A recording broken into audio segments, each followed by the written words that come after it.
بسم اللہ الرحمن الرحیم۔ نبی کریم صلی اللہ علیہ وسلم کے پردادا کا نام ہاشم تھا۔ وہ لوگوں کو عرب کی مشہور خوراک شوربے میں روٹیاں توڑ توڑ کر کھلاتے تھے۔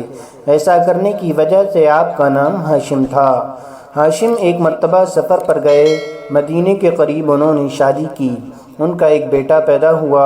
اس کے سر کے بال سفید تھے، جس کی وجہ سے اس بچے کو شیبہ کہا جانے لگا، کیونکہ شیبہ بوڑھے کو کہتے ہیں۔ وہیں آپ کا انتقال ہو گیا۔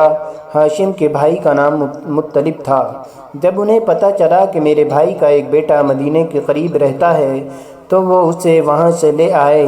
جب وہ مکہ میں داخل ہو رہے تھے تو انہوں نے اپنے بھتیجے شیبہ کو اپنے پیچھے بٹھایا ہوا تھا۔ عرب کے اندر رواج تھا کہ جب سفر سے واپسی پر کوئی غلام خرید کر لاتے تو اسے سواری پر اپنے پیچھے بٹھاتے۔ غلام کو عبد کہتے تھے، لہٰذا لوگوں نے جب شیبہ کو مطلب کے پیچھے بیٹھا دیکھا تو کہنے لگے کہ یہ تو عبد المطلب ہے۔ اس طرح ان کا نام عبد المطلب مشہور ہو گیا۔ عبد المطلب کو اللہ پاک نے بہت سے بیٹے دیے۔ ان میں ابو لہب، ابو طالب، حمزہ، عباس وغیرہ شامل ہیں۔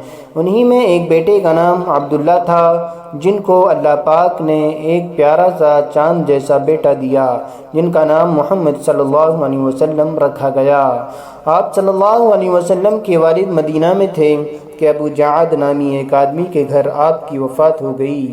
آپ صلی اللہ علیہ وسلم کی والدہ کا نام آمنہ تھا۔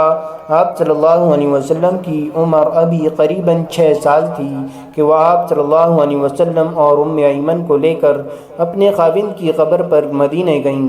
واپسی پر مقام ابوا پر آپ کا انتقال ہو گیا اور آپ صلی اللہ علیہ وسلم ایمن کے ساتھ واپس مکہ آئے۔